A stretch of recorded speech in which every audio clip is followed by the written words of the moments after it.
Welcome back. As states across our region debate whether to legalize recreational marijuana, questions abound, especially about the impacts that legalization may or may not have on individual communities. For answers, I recently visited Northampton, Massachusetts, the first city east of Colorado to legalize pot, to see what legalization looks like there and to find out whether there are lessons for everyone considering legalization. Tonight, in part 2 of my series, Going to Pot, we look at a key component of that debate: the money. Just have your IDs ready for them inside. It's 8 a.m. on a Monday morning at NETA, New England Treatment Access, currently the only recreational or adult use marijuana dispensary in Northampton, Massachusetts. 8 a.m. and there were already 15 people in line waiting for it to open. Around lunchtime Tuesday, the lines were even longer. Plus, all the people lined up inside the dispensary are meeting with patient service associates. And almost everyone is there to buy. Total comes to $169.38. NETA offers a wide range of products and price points. I'll also need 1-to-1 CBD cubes. Individual joints sell at NETA for $12 a pop. Ounces of marijuana are going for $300. And with so many different forms of cannabis for sale, we saw customer after customer plunk down hundreds of dollars without ever reaching the state or NETA's quantity limits. You know what's next? NETA is privately owned and its employees could not share sales or revenue totals, but we know that each sale comes with a 20% sales tax in Massachusetts. 17% goes to the state, 3% goes to the city. The money is added up quarterly. On the first 2 quarters, it was a little over $1 million.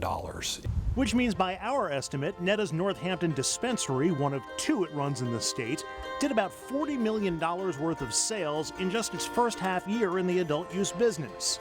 The company describes its process as seed to sale, which means every single thing that we sell, we've made or baked or distilled ourselves.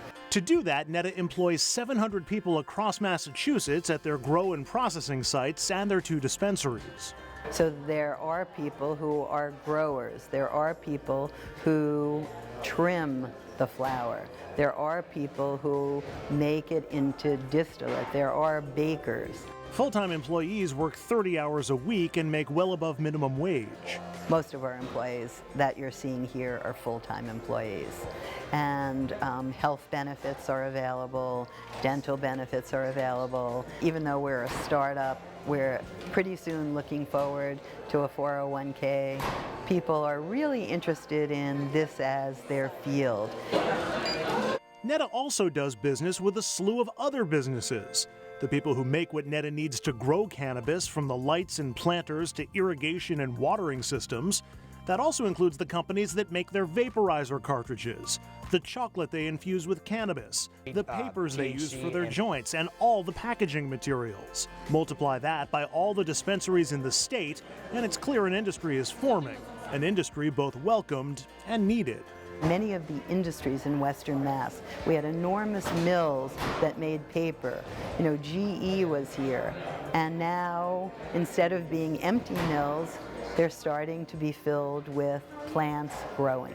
And while adult use sales are still too new to know for sure, it seems like NETA's customers who come from other states are also boosting the city's bottom line. In the same quarter that adult use marijuana sales began, we saw an increase of 10% in our meals tax revenue that quarter over the previous year. Overall, our economy is up, and our sales tax rate is 5% more than it was a year ago.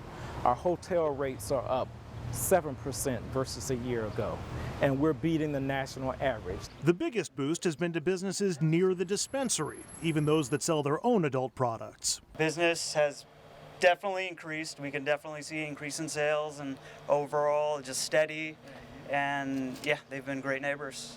Police officers have also benefited. NETA hires off-duty cops to help with the traffic. They like being able to work extra hours and have extra money. I mean, that's a great perk. Even the local newspaper has been able to cash in. We get rental income from NETA for utilization of our parking lot. But it's not universal. Some businesses near the dispensary say not much has changed.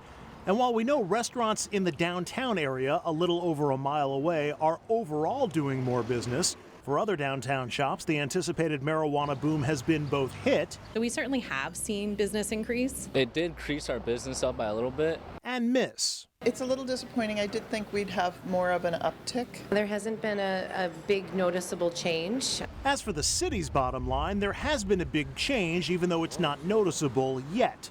Remember how much the mayor said Northampton had already made in sales taxes in just the first 6 months of adult use marijuana? The first quarter was about $450,000, and the second quarter was, again, in that same range. For the city, that $1 million already collected from cannabis sales equals 1% of its annual $100 million budget. It's definitely new money, and it's new money that's not being collected on property taxes, which is a good thing. In addition to delaying a big planned property tax increase for at least a year, the marijuana money is going into the city's general fund. It's going to be funding schools, it's going to be funding public safety, public works, all the things that function as part of our general fund budget. There's more. The city and NETA also agreed on a 5-year host community agreement in which NETA gives Northampton an additional 3% of all sales, earmarked to offset any costs the city faces for having them there. What's the best way to apply that to impacts specifically related to this industry, like roads and sidewalks and pedestrian safety and those kinds of improvements, and potentially substance abuse, responsible use kinds of public health initiatives as well. And there could soon be more. Another dispensary already has an option on a downtown storefront and is in the licensing process. And the city's not capping how many dispensaries can come to town. No one ever asked me about, should the city put its own cap on the number of alcohol establishments. No one has said, do we want to put a cap on tobacco establishments, which I believe those are the number 1 and number 3 leading causes of preventable death in the United States. Even as other communities in the state refuse to accept even one dispensary. I jokingly encouraged some of my fellow mayors and leaders in other communities to go right ahead and ban it. That I'm happy as many who want to ban it as possible. We will take the revenue.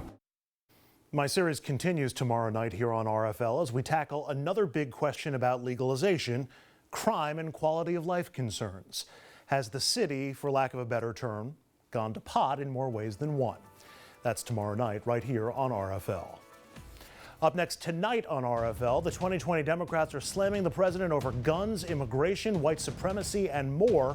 We'll look at which issues will resonate with voters and whether Democrats will win over voters or turn them off.